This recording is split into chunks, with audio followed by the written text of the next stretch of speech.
The Council's ultimatum, the Grand Council. Chamber hung in the void, like a jewel of impossible architecture, a sphere of translucent crystal 2 kilometers in diameter, orbiting the dead star of Sanctuary 9. Inside, representatives from 47 species sat in tiered rings, each delegation positioned according to centuries of protocol and power dynamics. At the highest tier, the Theon Empire's 6 seats gleamed with burnished gold. Ambassador Marcus Chon stood alone at the center pit, a single human in a sea of scales, feathers, chitin, and forms that defied easy categorization.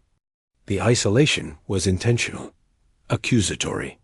The species known as Homo sapiens, proclaimed High Arbiter Velshara, her crystalline voice echoing through translation matrices, stands accused of 43 violations of the Compact of Civilized Advancement.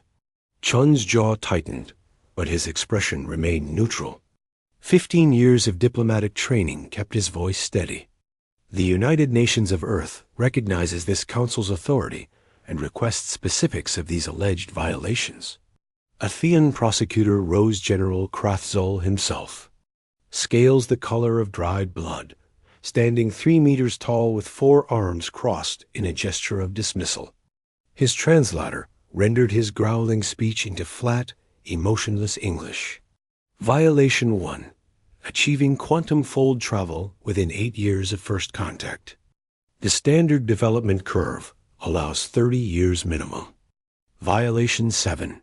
Establishing 17 colonies across 4 systems without clearance. Violation 12. Military shipyard construction exceeding permitted defensive specifications by, he paused for effect, 340%. The numbers continued, each violation more damning than the last. Weapons research, AI development, genetic engineering, fusion reactor miniaturization, neural interface technology. The list painted a picture of a species advancing at a pace the galaxy considered reckless, dangerous, and ultimately intolerable. Your species, Krathzol concluded, his 4 eyes fixed on Chun with predatory focus, has demonstrated the exact pattern that preceded the Kreshfer expansion 9,000 years ago. A young, aggressive species acquiring power faster than wisdom. The Council has no choice but to intervene before you become a threat to galactic stability. Velshara's voice cut through the murmuring. The Empire has proposed a compliance framework. Earth will submit all military vessels for inspection and decommissioning. Advanced research facilities will be placed under Council supervision. Colonial expansion will cease immediately. A Thean peacekeeping fleet will occupy Earth's system to ensure ... cooperation. Chun's blood ran cold, but he kept his voice level. And if Earth refuses these terms? Then, Krathzol's mandibles spread in what might have been a smile. The Council will authorize enforcement action. You have 72 hours to transmit your government's acceptance. I suggest you do not waste time on futile resistance. 300 Imperial warships are already en route to your home system. Consider them ... motivation. The chamber erupted in scattered commentary, some species' voices raised in protest, others in approval, most in careful silence. Chun noticed the pattern. The smaller species, those who lived under Thean protection, said nothing. Those who remembered their own submission centuries ago looked away. Only Ambassador Tylwyn of the Saradia, a species that had fought the Thean to a standstill before negotiating peace, met Chun's eyes. The elderly diplomat's subtle nod was almost imperceptible.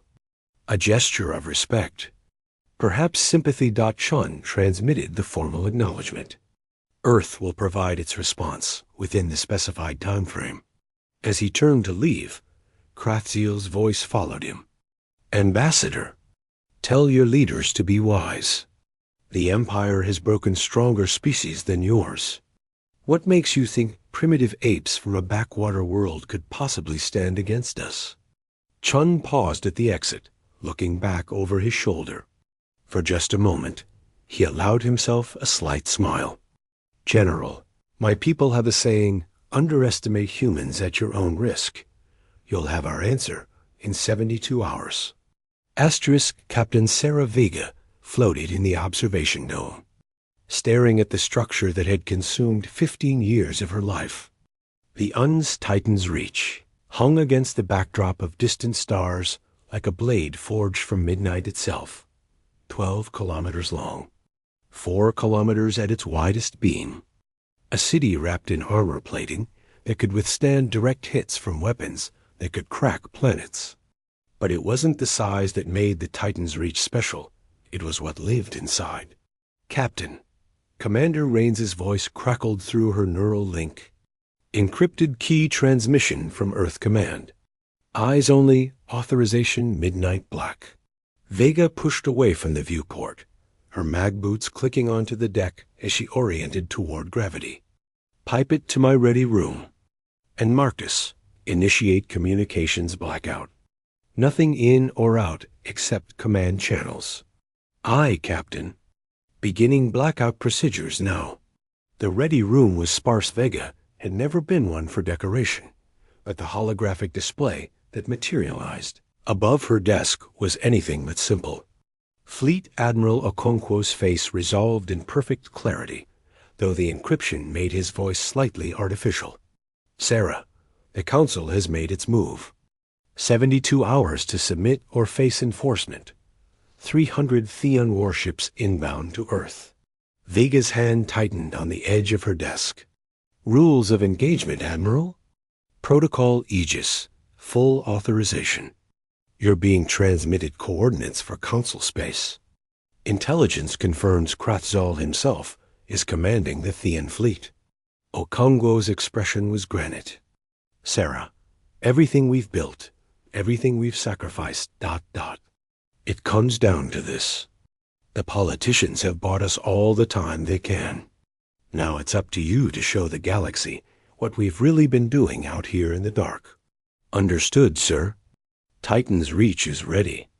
We've been ready for 5 years." "I know. But Sarah... Okonkwo paused, and for the first time she saw something like fear in his eyes.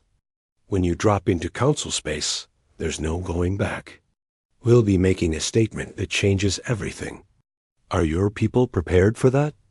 Vega thought of her crew. 2,000 souls who'd spent years living in secret, training in shadow, building a ship the galaxy wasn't supposed to know about. They'd missed births, funerals, weddings. They'd aged in the cold dark of the outer system while humanity held its breath. "Admiral, my people didn't come out here to hide forever. They came to build the shield Earth needed. It's time to show it. Then Godspeed, Captain. Make them understand we're not asking for permission anymore." The transmission ended. Vega stood in silence for a long moment, then activated the ship-wide channel. "All hands, this is the captain. Battle stations. Spin up the quantum fold drives. Launch crews to ready positions. In 67 hours, we're going to pay a visit to the Galactic Council." She paused. "And we're bringing some friends." Through the viewport behind her, the Titan's reach began to wake. Running lights flickered to life along 12 kilometers of hull. Hangar bays irised open, revealing row upon row of fighters, bombers, and corvettes. The ship's 6 main engines, each one powerful enough to move a moon, began their startup sequence, casting the icy debris of the Kuiper Belt in pale blue light. But it was what emerged from the Titan's reach's shadow that would have stopped any observer's heart. 2 more supercarriers. Mirror images of the first, their stealth systems disengaging as they maneuvered into formation. The Sovereign Dawn and UNSS Vanguard Eternal. 3 Titans, each carrying enough firepower to siege a planet. Each commanded by captains who'd sworn the same oath Vega had sworn 15 years ago, to protect Earth at any cost. Commander Raines appeared at the door. "Captain, fleet formation complete. All three carriers reporting ready status. Quantum fold drive synchronized. Excellent. Plot course for Sanctuary 9. We're going to arrive exactly on deadline. Viga's smile was razor-sharp. Let's not keep the Council waiting.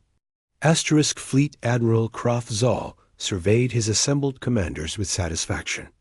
The holographic display showed 300 warships, arranged in perfect battle formation, the largest fleet mobilized in 50 years. Around the war table, 20 of the Empire's finest flag officers stood at attention, their scales gleaming in ceremonial polish.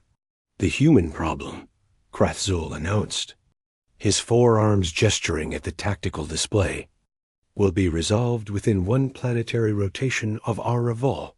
Commander Jexthar, a younger officer with bright green markings indicating recent promotion, ventured a question. Admiral, intelligence reports suggest the humans have been more resourceful than anticipated. Their colonial militias have shown resourceful? Krathzal's laugh was a sound like grinding stone. They have toys, primitive fusion drives, kinetic weapons, missile systems that our point defense would eliminate before they crossed firing range.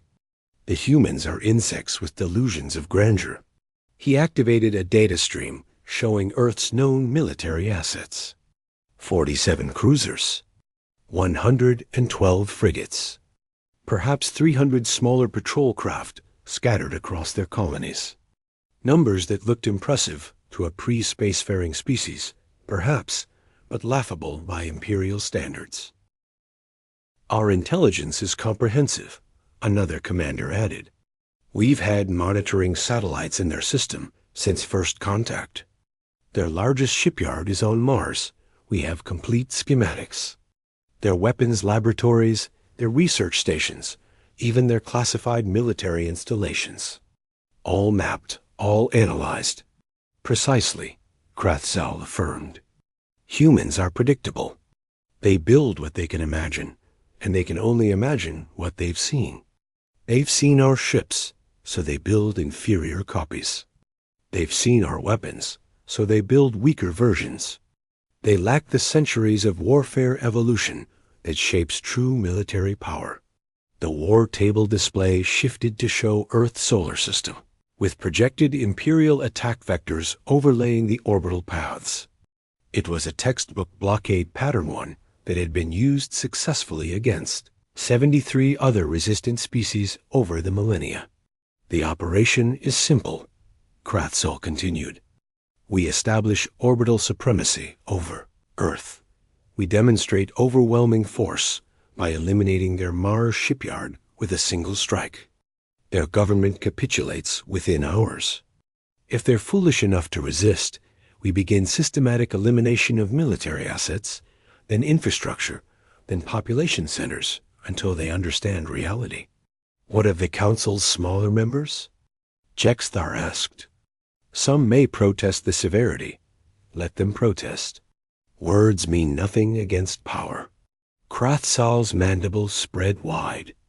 This is a lesson, commanders. Not just for the humans, but for every species that watches. The Empire tolerates independent development only so long as it doesn't threaten stability. The moment a species forgets its place, we remind them. Decisively. The assembled officers signaled agreement, their scales rippling in synchronized patterns of approval. Krathzal magnified the image of Earth, a blue-green marble, peaceful and unaware. In 48 hours, we arrive at this world. We will show them what happens when primitives challenge an empire that has ruled for 10,000 years. This will be the fastest pacification in imperial history. And if they attempt to flee, if their leadership evacuates to their colonies, then we follow them. Every colony, every outpost, every ship. We hunt them until they submit or until there are none left to resist. But Krathzal's voice dropped to something almost resembling amusement. They won't flee. Humans are emotional creatures. They have an irrational attachment to their birth world. They'll stay. They'll fight with their primitive weapons. And they'll lose. He deactivated the display. Dismissed. All ships maintain formation. When we exit Quantum Fold at Earth, I want them to see the Empire's full might. I want their last moment of defiance to be their most desperate. The commanders filed out, confident in their superiority, secure in their strength. Behind them, Craftsall remained, staring at the image of Earth. This will take an afternoon, he murmured to himself. Perhaps less. Ambassador Chun hadn't slept in 48 hours. The council chamber had become his prison and his battlefield, a place where every word carried the weight of billions of lives. The deadline approaches. Ambassador, Velshara observed, her crystalline form refracting the chamber's ambient light. Your government has been ... silent. My government is considering its response carefully. Chun's voice betrayed nothing of the exhaustion he felt. A decision of this magnitude requires proper deliberation. Deliberation? Craftsall's hologram materialized. He was transmitting from his flagship, already in transit. There is nothing to deliberate. Submit or be crushed. These are your options.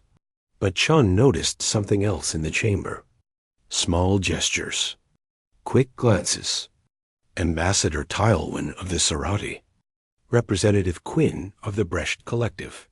Even Diplomat Varmesh of the neutral Zan Confederacy. Species that had stood where Earth stood now. Species that remembered what it meant to face the Empire alone. Tylewin rose to speak, her aged voice carrying authority. High Arbiter, I invoke the right of historical context. I wish to enter testimony regarding enforcement protocols. Velshara hesitated. The right of historical context was ancient, rarely used, but unassailable under council law. You may proceed. 15 centuries ago, the Serati faced similar accusations. We were advancing too quickly. We were destabilizing. The Empire demanded submission. Tylewin's eyes swept the chamber. We fought. For 27 years. Millions died. When peace finally came, it was not because we submitted. It was because we proved the cost of conquering us was too high. Ancient history, Craftsall dismissed. Irrelevant, is it? Tylewin countered. Or is this pattern? Any species that threatens imperial dominance faces this same ultimatum. Submit or face annihilation. How many species have been pacified, not for galactic safety, but for imperial convenience? Murmurs spread through the chamber. Chun saw the seed of doubt being planted. Not enough to stop what was coming, but enough to make some question. Ambassador Chun, Quinn spoke up, the Brecht's tentacles writhing with agitation. Does Earth have contingencies? Plans beyond submission? Chun met the alien's multifaceted eyes. Earth always has plans. Enough, Velshara declared. Ambassador Chun, you have 24 hours. The Empire's fleet will arrive at Earth simultaneously with the deadline. Your answer must be transmitted before then, or the fleet will interpret silence as refusal. Understood, High Arbiter? Chun bowed formally. Earth will respond on time. As the chamber emptied, Chun activated his encrypted link to Earth Command. Admiral Okonkwo, status? Titan's reach and escort carriers are 6 hours from Council space. All systems nominal. Sarah says to tell you she'll be there. Perfect timing. Chun allowed himself the smallest smile.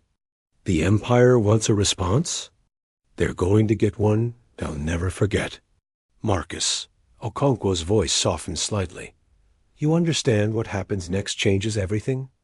There's no diplomatic solution after this. We're either equals or enemies. I know, sir. But I'd rather be respected enemies than subjugated vassals. Chun looked out at the stars beyond the council station. Humanity didn't crawl out of caves, cross oceans, and reach the stars just to bow before tyrants. If they want us on our knees, They'll have to break every bone in our legs first. Then give them hell, Ambassador. The link closed. Chun returned to his quarters and began composing Earth's response. Not words of surrender, not pleas for mercy, but a simple message that would be transmitted in 24 hours. Precisely as 3 supercarriers dropped out of quantum fold space, he typed, "The United Nations of Earth hereby rejects the Council's terms. We stand as equals or not at all. Any attempt at enforcement will be met with full defensive response. We seek peace, but we will not purchase it with our freedom. Earth stands ready." Below his window, running lights began appearing across the Council station as ships from 24 species started arriving observers. Witnesses, those who wanted to watch Earth's submission. They expected a spectacle of imperial power. They would get a spectacle, just not the one they imagined. Chun set his alarm for 6 hours. Time enough for brief rest before the galaxy changed forever. As he drifted toward sleep, his last thought was of Captain Vega and her crew, somewhere in the darkness between stars, bringing hope wrapped in armor plate and reactor cores. 20-4 hours. Then the galaxy would learn what humanity had been building in the dark. Asterisk. The quantum fold rupture tore reality like silk. It began as a pinprick of impossible light, then expanded into a wound in space-time that screamed across every sensor within 3 light minutes. Council station alarms shrieked. Observation ships scattered like startled fish.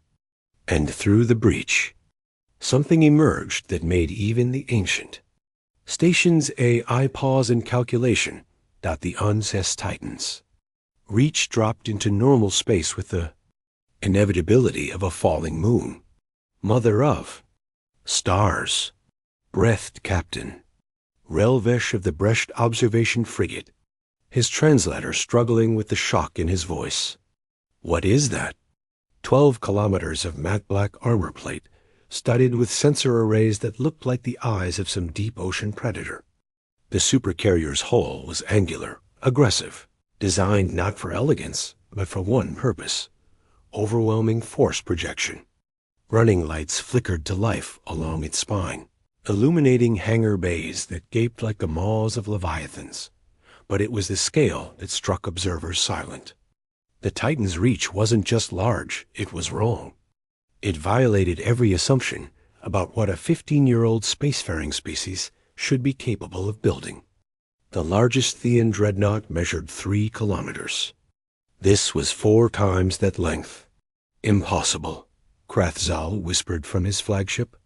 Still 2 hours from Earth, his 4 eyes fixed on the tactical display, where the Titan's Reach's silhouette dominated the screen. Our intelligence, our surveillance, how did they hide this?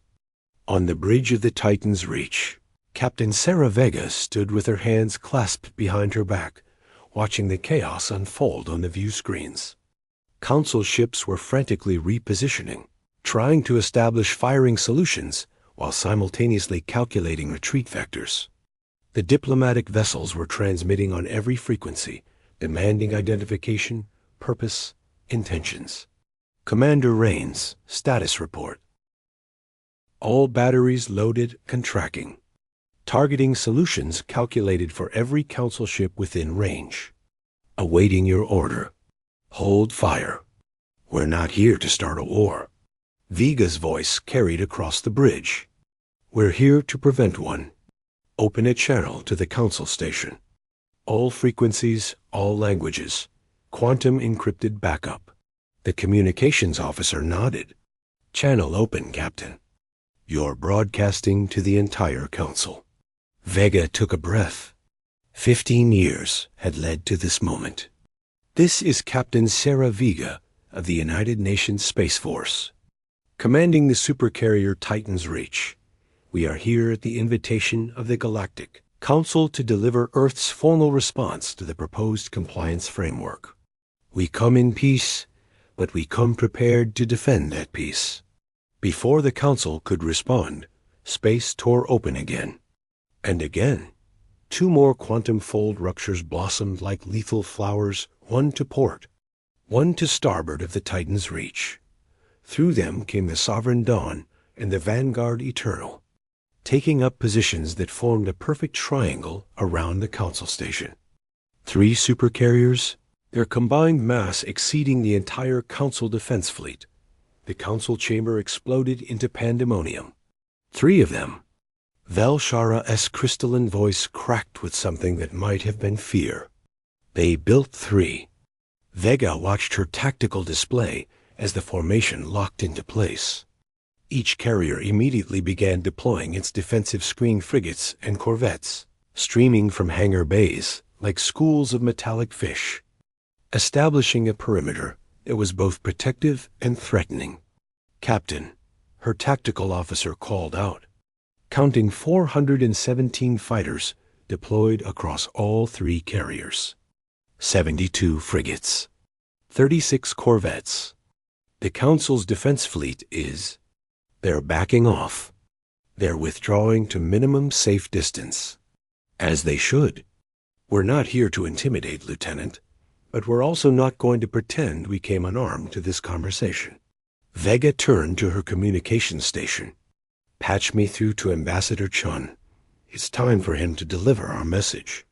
On the Council Station, Marcus Chun stood in the chamber center, no longer isolated, but framed by the viewports, showing 3 human supercarriers hanging in space like ancient gods of war. Every representative stared, some in shock, others in fear, a few in what might have been respect. "High Arbiter," Chun's voice rang clear and unwavering. "Earth hereby rejects the Theon Empire's terms of submission. We will not decommission our fleet. We will not halt our expansion. We will not place our sovereignty under foreign supervision. We stand as equals, or we do not stand at all." Krothsol's hologram materialized, his scales flushed dark with rage. "This is madness. You bring 3 ships, impressive ships, I grant you, but 3 ships against an empire of thousands. Against 300 warships currently en route to your homeworld. You achieve nothing but your own extinction." Chun smiled then, expression that made several nearby ambassadors step back. "Admiral, you assume those 3 ships are all we have. You assume your fleet at Earth is unopposed. You assume we showed you everything." He gestured to the viewports. "You've been watching us for 15 years. Did you really think we'd broadcast our actual capabilities? That we'd leave our home defenseless while we negotiated? What are you saying?" Velshara demanded. "I'm saying," Chun replied calmly, "that you might want to check on your fleet at Earth. I believe they're about to receive unexpected company." Asterisk, the Thean Imperial fleet emerged from quantum fold space in perfect formation. 300 warships arranged in the classic intimidation. Pattern a wall of steel and weapons that had broken the will of countless species before firing a shot. Fleet Admiral. Krothsol stood on his command deck, forearms crossed in satisfaction as Earth filled the main viewport. Blue, green, peaceful, undefended, according to their intelligence. The human ships were scattered across their colonies. Their Mars shipyard was a sitting target, and their homeworld had nothing but orbital defense satellites that wouldn't scratch Imperial armor. All ships assume blockade positions. Weapons to stand by. Prepare to broadcast surrender terms on all frequencies. Admiral. His sensor officer's voice cracked with alarm. Quantum fold ruptures. Multiple contacts emerging at the system's edge. The tactical display erupted with red icons. Not 3. Not 10. Not even 50. Counting 147 contacts, the sensor officer reported, his voice barely controlled. Composition: 15 capital ships, 73 cruisers, 59 frigates. Admiral, they're matching our formation. For every position we hold, they have a counter position calculated. Colossal stared at the display in disbelief. Where did they come from? Our surveillance. They were hiding, sir.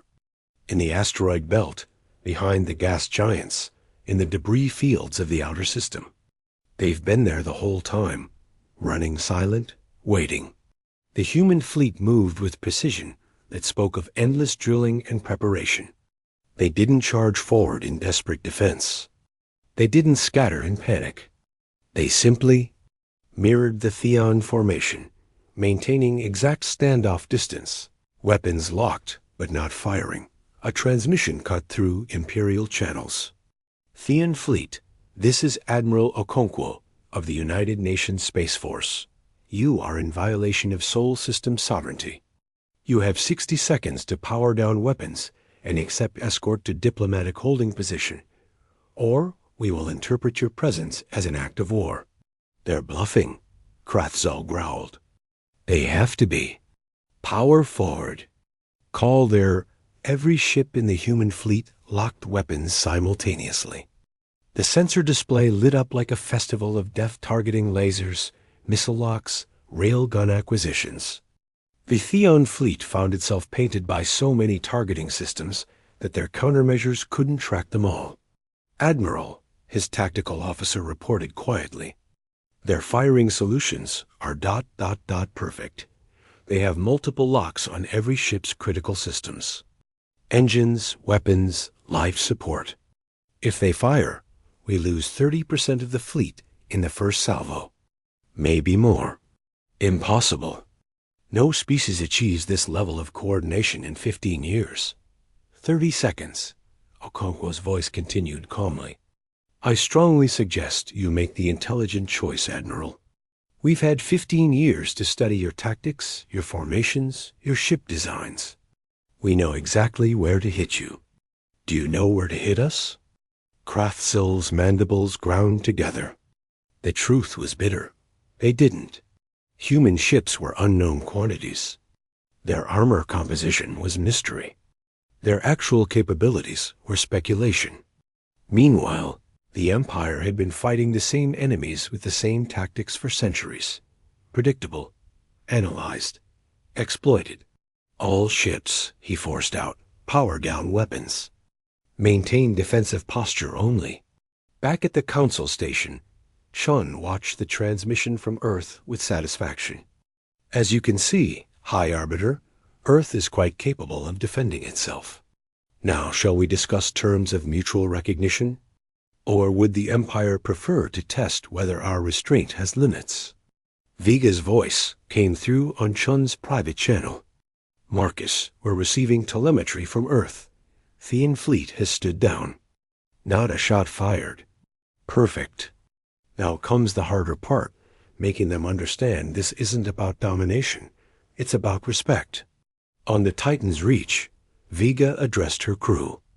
All hands, excellent work. Maintain battle stations, but hold all fire. We're about to show the Council something they've never seen before. A species that has the power to destroy, but chooses not to. Lieutenant Commander Sharp, begin the demonstration.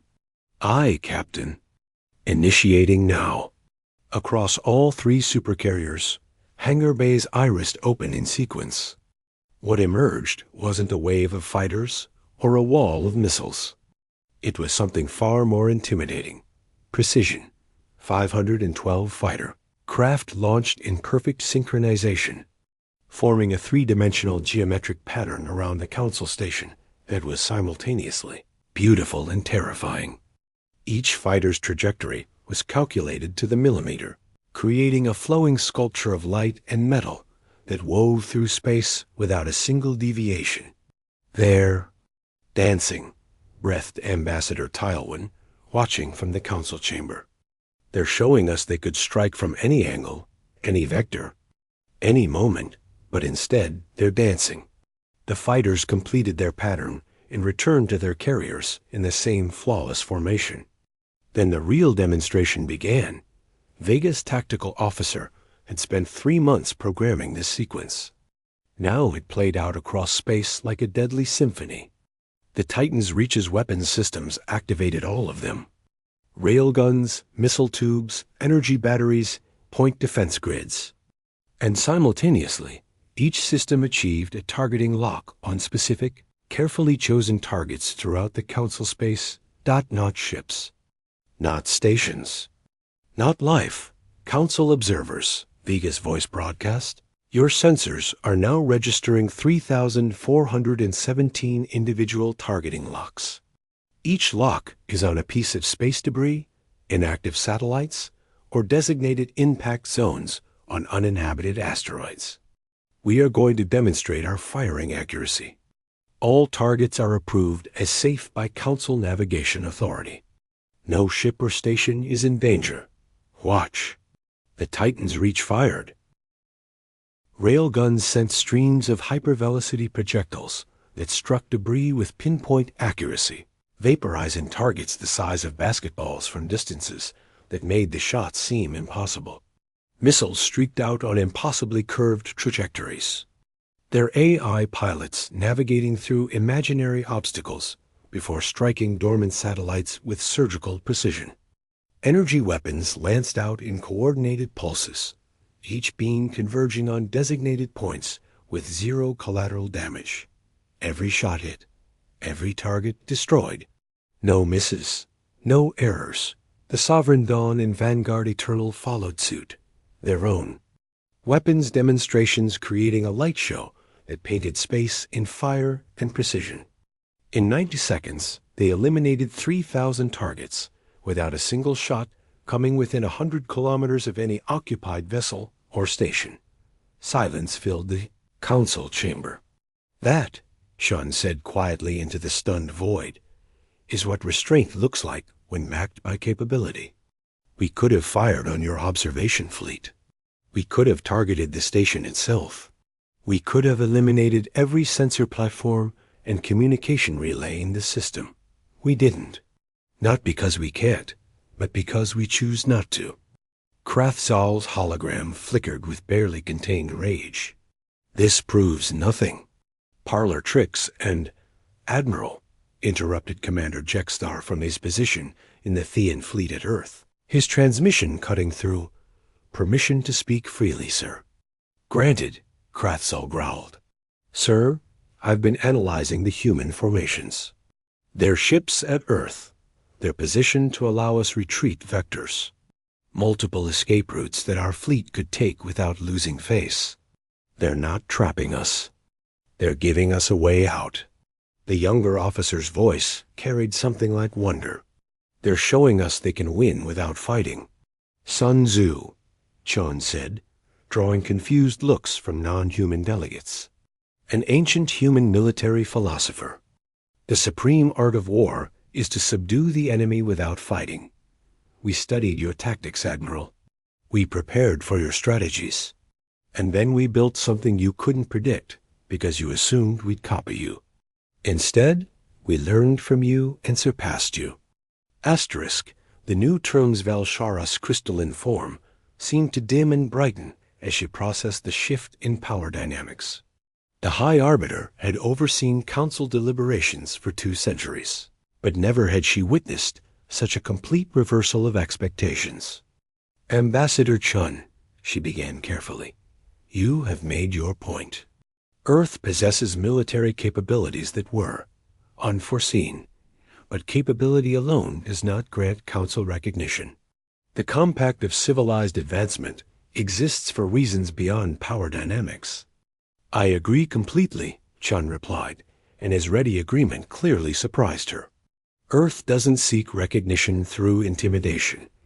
We seek it through demonstrated responsibility. High Arbiter, may I present Earth's actual proposal? He activated a holographic display that materialized above the chamber floor. Not battle plans or weapon specifications, but something far more radical, a restructuring of council protocols. Earth proposes the Sovereign Species Accords, Chon began. A framework that acknowledges a simple truth. Species develop at different rates, and rapid advancement isn't inherently dangerous. Irresponsible advancement is. We propose replacing the current compliance framework with a mutual verification system. The display showed detailed specifications, independent inspection protocols, technology sharing agreements based on mutual benefit rather than forced transfer, defensive pacts that protected developing species from exploitation while preventing aggressive expansion, colonial expansion guidelines that respected territorial claims while allowing growth. This is madness, Krathzal protested. You're proposing to rewrite structures that have maintained galactic stability for 10,000 years. Stability? Ambassador Tylewyn rose, her aged voice sharp. Or stagnation? How many species have been held back under the guise of proper development? How many have been forced to submit not for galactic safety, but for imperial convenience? Representative Quinn of the Brecht added their voice, tentacles writhing with agitation. The Brecht were deemed too aggressive in our expansion 60 years ago. We were forced to abandon 4 colonies, not because they threatened anyone, but because they bordered Thean space. Is this the stability we defend? The chamber erupted. Species that had maintained careful neutrality for decades suddenly found their voices. The smaller races, those who had lived under Theon protection, began speaking of restrictions they'd never dared question. Old grievances surfaced, hidden resentments emerged. Chun let it flow for precisely 90 seconds before speaking again, his voice cutting through the chaos with measured calm. We're not asking to overthrow the Council. We're asking it to evolve. The galaxy has species ranging from pre-industrial to post-physical.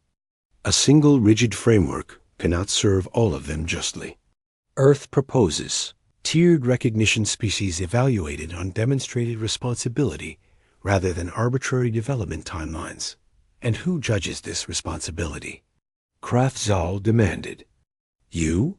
Your species that has existed in space for barely a generation?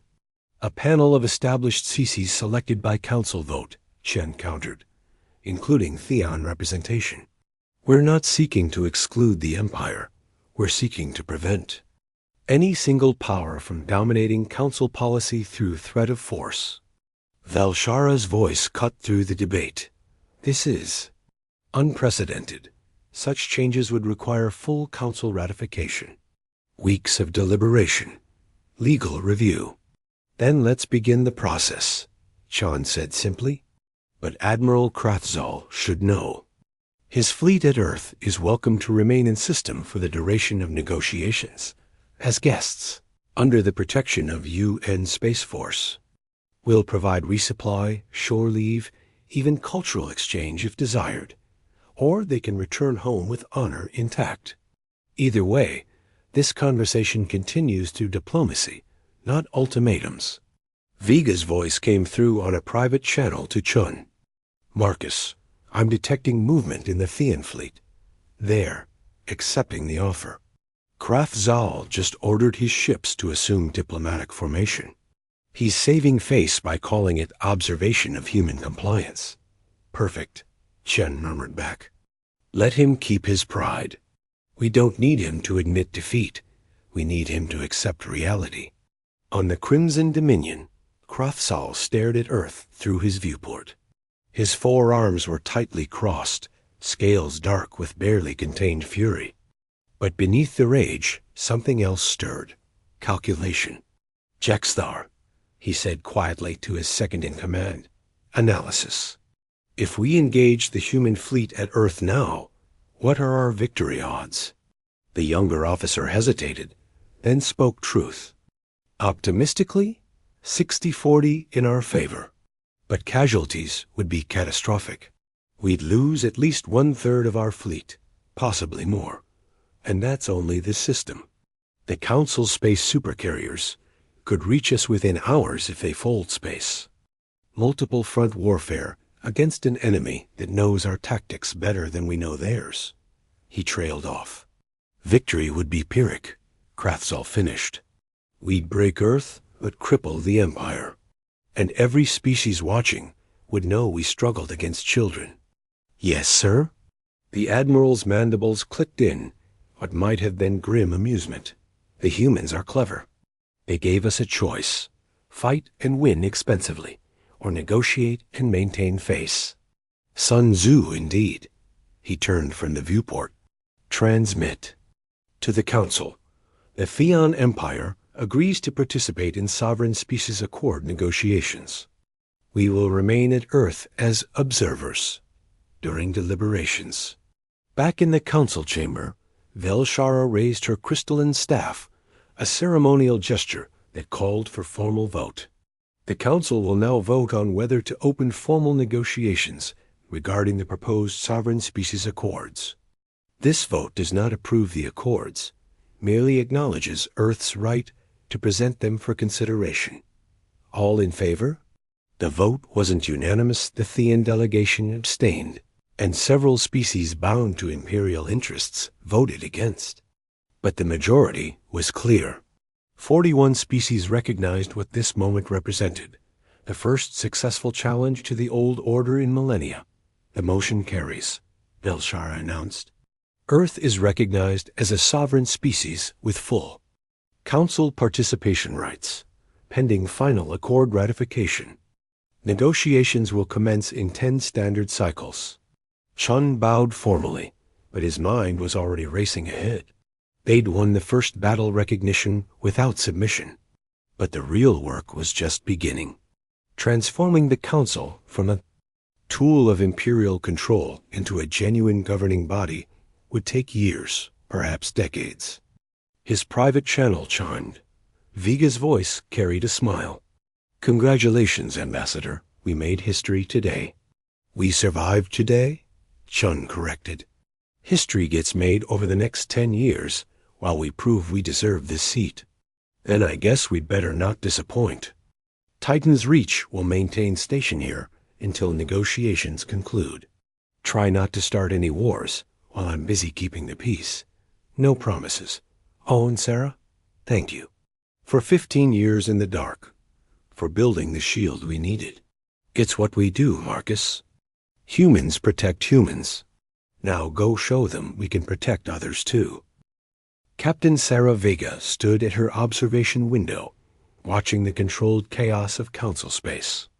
The past 3 days had been a whirlwind of diplomatic shuttles, inspection tours, and carefully staged demonstrations of human technology.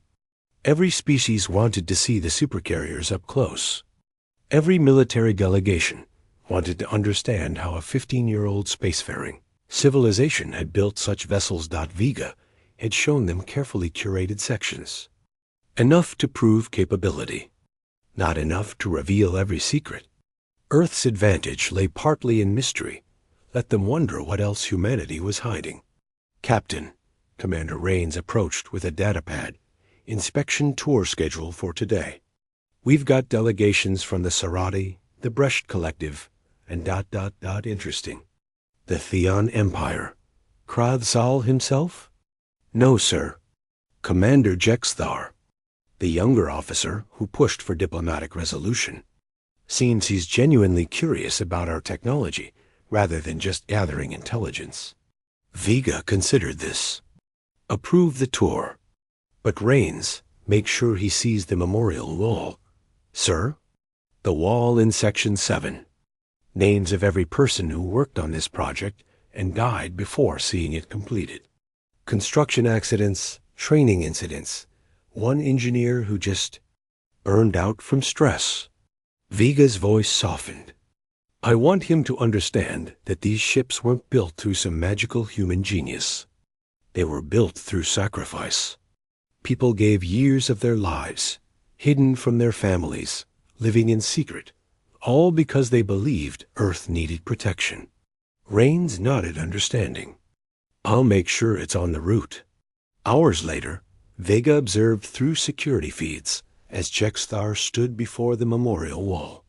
The Theon officer's scales shifted through colors she'd learned indicated contemplation in their species. He reached out with one claw, gently touching a name. Sarah Vega noticed it was Lieutenant Shun Park, who died in a reactor accident 7 years ago. This one, Jexthar said to his guide, Shun, related to your ambassador? His daughter, the ensign replied quietly. She volunteered for the project. Died trying to improve the reactor efficiency by 2%. That 2% meant we could run deeper stealth, stay hidden longer. Jexthar was silent for a long moment. When he spoke again, his translator carried unusual emotion. We Thean believe strength comes from dominance. But I am beginning to understand. Perhaps you humans found strength in something else. In sacrifice for those who come after. Vega switched off the feed, satisfied. Understanding bred respect. Respect bred peace. It was a start. Her communication panel chimed encrypted signal from Earth Command. Admiral Okonkwo's face appeared. Sarah, I wanted to inform you personally before the Council receives word. The UN Security Council has approved Project Horizon. Vega felt her breath catch. All 3 phases? All 3 phases. Luna Shipyard begins construction on the next generation carriers in 6 months. Mars facility starts production on the fleet expansion. And Okonkwo's expression grew serious. The Outer System Initiative is greenlit. We're building the infrastructure for deep space operations beyond Neptune. Admiral, that's going to be visible. The Council will know we're expanding. Good. Let them see. The days of hiding are over, Sarah. We showed them we could build in secret. Now we show them we can build in the open with nothing to hide. Transparency breeds trust, or at least makes aggression more difficult to justify. Vega moved to her star map, pulling up the display that showed Earth's current and projected assets.